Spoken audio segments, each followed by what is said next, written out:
करने वाले हैं प्रथम कोटि की अपक्रिया का। समझते हैं प्रथम कोटि की अपक्रिया को। क्या है? वे रासायनिक अपक्रियाएं जिसमें अपक्रिया का वेग अभिकारक अणुओं की जो सांद्रताएं होती हैं उनके गुणनफल की प्रथम घात के समानुपाती होता है। कौन सी कोटि अपक्रिया कहलाएंगी? प्रथम कोटि की अपक्रियाएं। क्या बताई परिभाषा? परिभाषा बताई वे रासायनिक अभिक्रियाएं जिनमें अभिक्रिया का वेग अभिकारक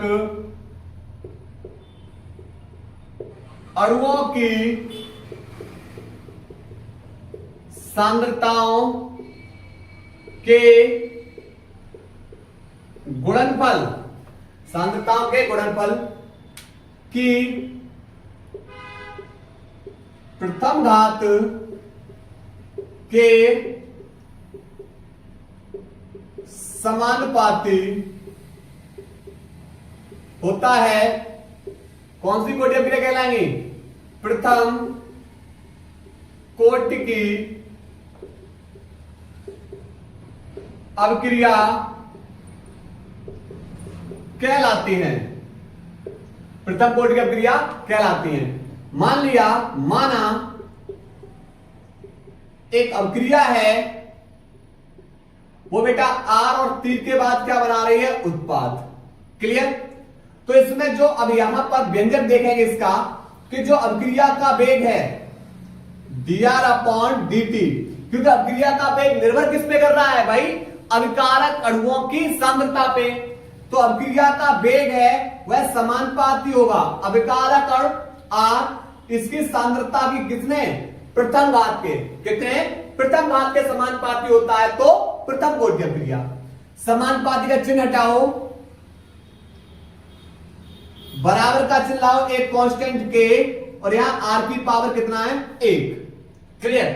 अगर किसी की पावर 1 है तो उसका मान वही रहेगा। 1000 की पावर 1, 1000, 10 की पावर 1 मतलब 10। क्लियर? 100 की पावर 1 मतलब 100।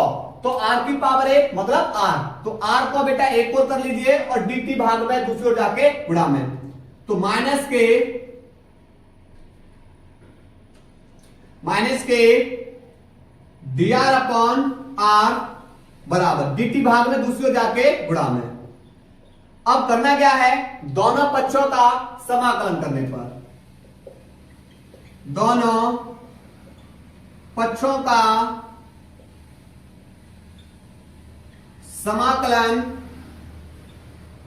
करने पर भाई समाकलन करेंगे माइनस के dR/R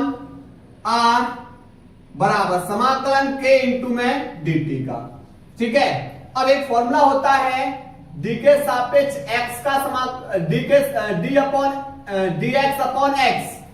dx/x, इसका समाकलन होता है बेटा ln x। क्या होता है? ln x। और अगर बेटा हम ln को लिख सकते हैं किसके रूप में? log के रूप में। यहां आ जाएगा e और x।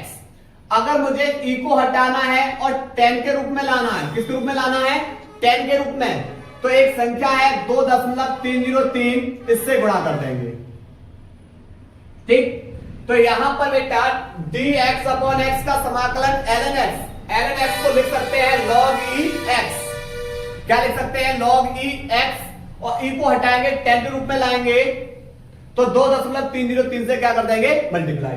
तो इसका समाकलन बेटा सीधा ले आ रहे हैं हम, log e सीधा ले आया। और यहां पर कौन है? r।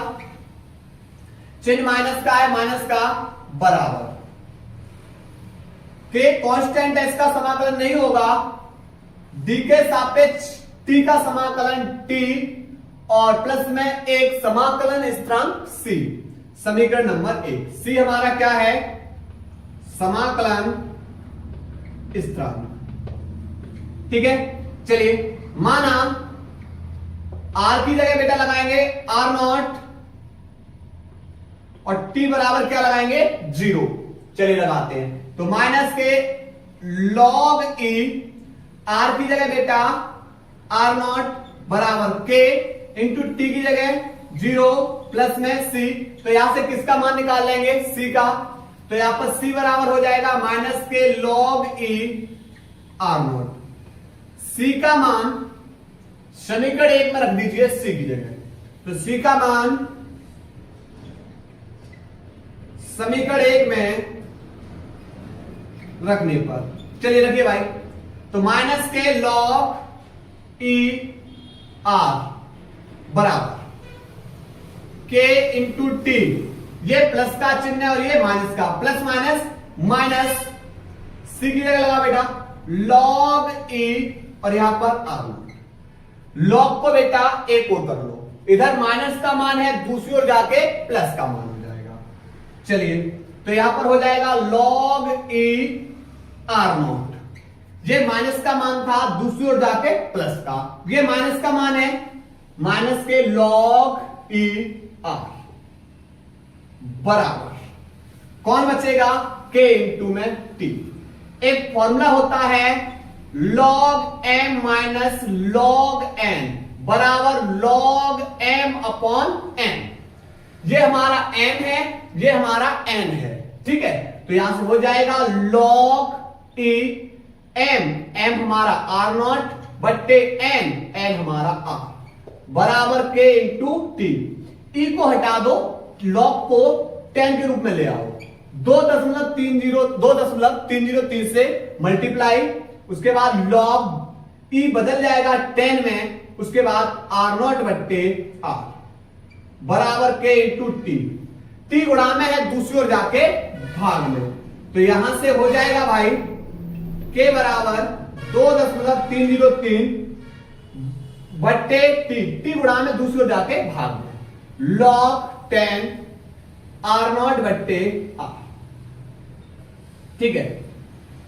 अब माना आर नॉट की जगह बेटा आप लगाओगे आर, वो आर नॉट की जगह ए, और ए हमारी क्या है, प्रारंभिक मात्रा, और आर की जगह किसको लगाओगे, ए माइनस एक्स, और ये क्या हमारी बची हुई मात्रा।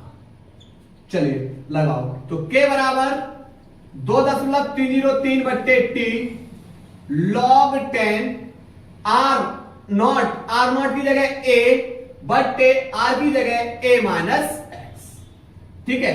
अब देखो मात्रा की बात करेंगे तो बेटा log का मान यहां आ जाएगा, तो यहां पर केवल टाइम बच रहा है, बट्टे में टाइम है, समय का मात्रक सेकंड, ऊपर जाएगा तो किसमें हो जाएगा, सेकंड इनवर्स, सेकंड इनवर्स, क्योंकि समय का मात्रक बेटा सेकंड है, ऊपर ले जाओगे सेकंड इनवर्स, या इसका बेटा मात्रक किसमें हो सकता है, मिनट इनवर्स, ठीक है। तो प्रथम कोटि की अभिक्रिया का मात्रक या सेकंड इनवर्स या मिनट इनवर्स, ठीक है। नोट करिए बेटा, इसको नोट करिएगा।